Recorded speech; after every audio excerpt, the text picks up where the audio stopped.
Hello, I'm Jason and this is Diecast Restos. Today I have for you this MC toy casting of a Mark I Volkswagen Golf GTI, also known as the Rabbit in North America and the Caribe in Mexico. MC Toy may not be a brand that you're all that familiar with. It was the brand name used by the Hong Kong-based Maisto company. Here is how this particular model should look when mint.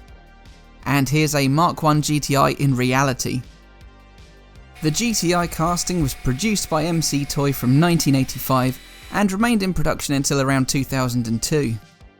MC Toy utilised broadly similar or often identical casts to 1980s and early 1990s Matchbox models, such as the Audi Quattro, BMW M1, Pontiac Firebird and Porsche 911 Turbo, to name but a few. The GTI was not produced by Matchbox, though the MC Toys version may have been provided inspiration by the 1976 Lesney Golf LS. It is a pretty unique casting as such. It does have some very pronounced wheel arches, front splitter and rear spoiler, which are all perhaps a little too conspicuous. But rather than grind them down and sterilise it, I will use detailing to try and mask the extent of their presence. Following a merger with Maytat Toy, MC Toy renamed its product as Maisto in the late 1980s, a brand name a bit better known than MC Toy.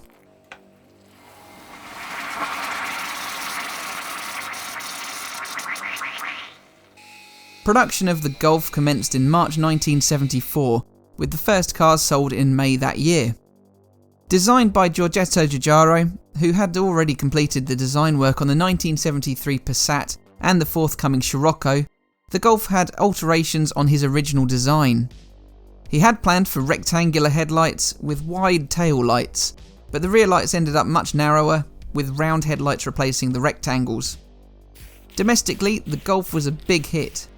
As a test of its durability, two Mark I Golfs were driven 19,000 miles from Fairbanks in Alaska to Tierra del Fuego, the southern tip of South America. The Golf commenced sales across Europe in late 1974, and it quickly became a bestseller. By early 1975, a performance version of the Golf was mooted. Volkswagen were cautious, having received a lot of negative feedback to the 1973 GSR Beetle. The GTI debuted at the March 1975 Frankfurt Motor Show, and it eventually went on sale in autumn 1976. Production wasn't expected to exceed the 5,000 units required for Group 1 homologation purposes, but the GTI proved to be a sensation. It is considered to be the genesis of the hot hatchback.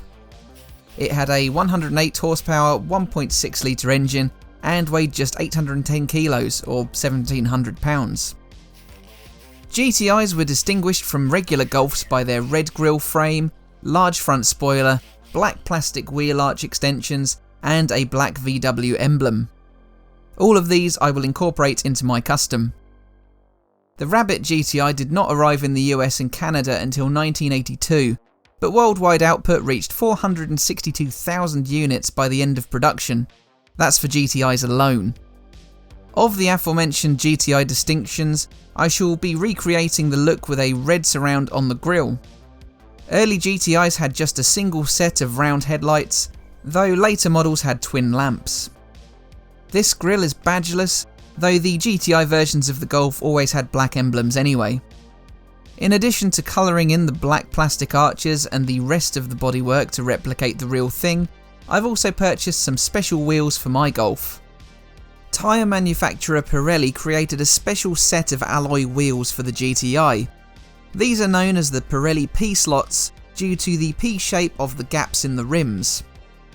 You've already seen me priming and painting those silver, and I will of course show them off at the grand reveal.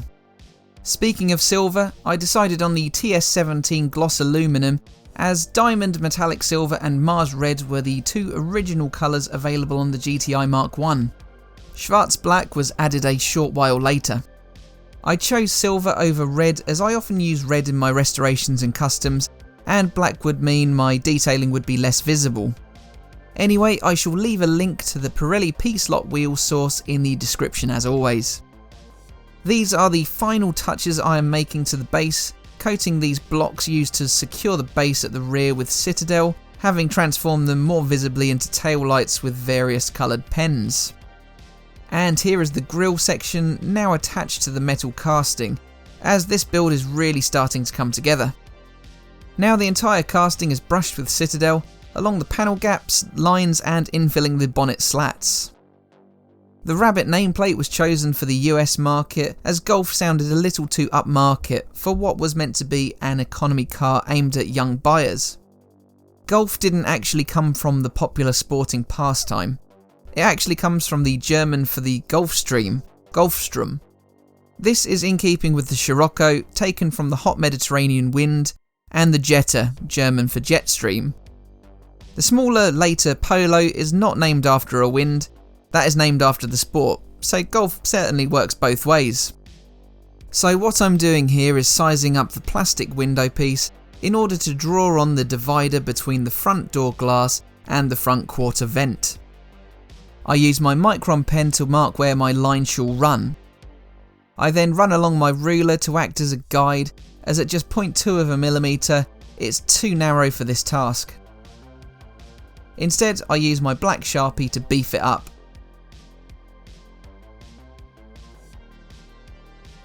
Now I've already placed my Pirelli P-Slots underneath the suspension piece, and therefore they are attached to the base.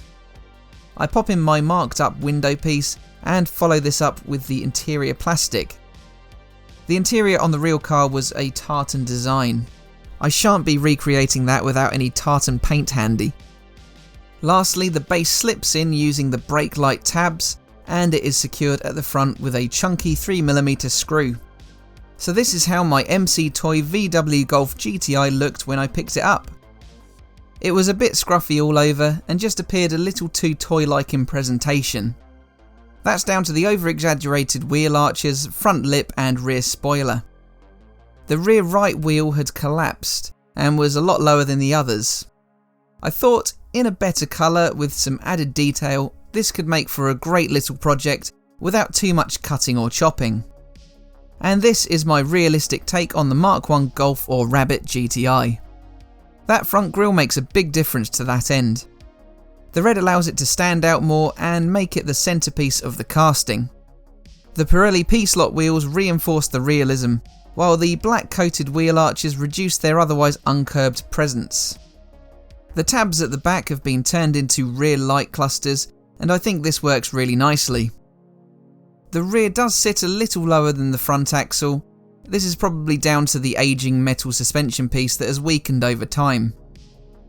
But overall, I think my changes have been an improvement on the original. Let me know what you think in the comments. Give the video a thumbs up if you liked it, and subscribe for more. Please consider supporting the channel through Patreon or YouTube memberships to help with the costs, but that just leaves me to say thanks for watching, and I'll see you again for the next one. Bye for now.